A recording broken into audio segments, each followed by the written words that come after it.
यह जो आज आप गीत सुन रहे हैं, इस गाना पे खुश होकर अलियासपुर निवासी श्रवण सिंह, जी हाँ श्रवण सिंह ने खुश होकर 10,000 रुपए का इनाम दिए हैं, तो उनको बहुत बहुत धन्यवाद। कौत कदानी हेमंत बदानी, कौत कदानी हेमंत बदानी, कबो सोने ना होई तो केहू केतनो बनी खिलाड़ी, बाकी धोनी ना होई।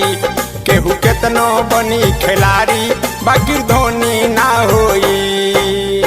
देखिए, इस गीत पर खुश होकर एक और पुरस्कार आया है फेरुसा निवासी नन्हक राय जी उर्फ नागेंद्र राय जी के तरफ से, एक हारमोनियम पुरस्कार में दिया गया है। धन्यवाद।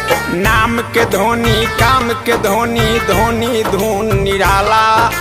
हेलीकॉप्टर जब शॉट मारेला वर्ल्ड कप मिल जाला।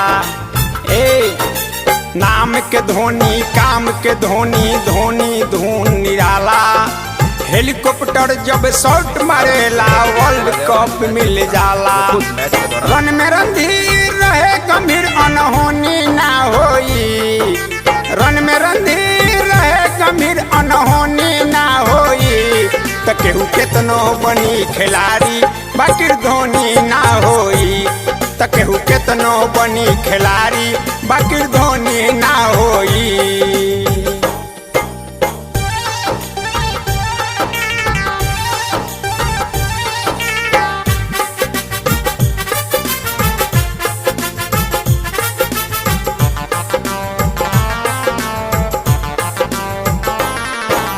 वीर विराट बनलन सम्राट, तरे कड तुरलन सचिन के। अनुष्का शर्मा कह के भेजली रन मरी ह तू गिन गिन के। वीर विराट बनलन सम्राट, तरे कड तुरलन सचिन के। अनुष्का शर्मा कह के भेजली रन मरी ह तू गिन गिन के।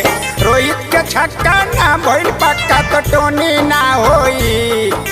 रोहित के छक्का ना भइल पक्का तो टोनी ना होई। तो केहू केतनो बनी खिलाड़ी, बाकी धोनी ना होई।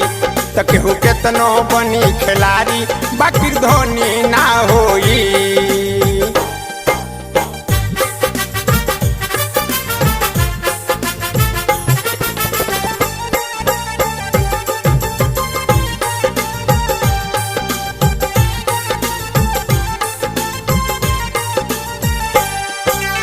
कैलन सूरज तो कैलन बुरुज, वर्ल्ड कप गैलन हार।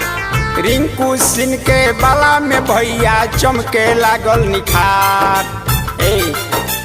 कैलन सूरज तो कैलन बुरुज, वर्ल्ड कप गैलन हार।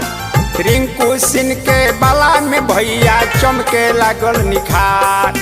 ईशान किशन के बैटिंग कबो गोनी ना होई।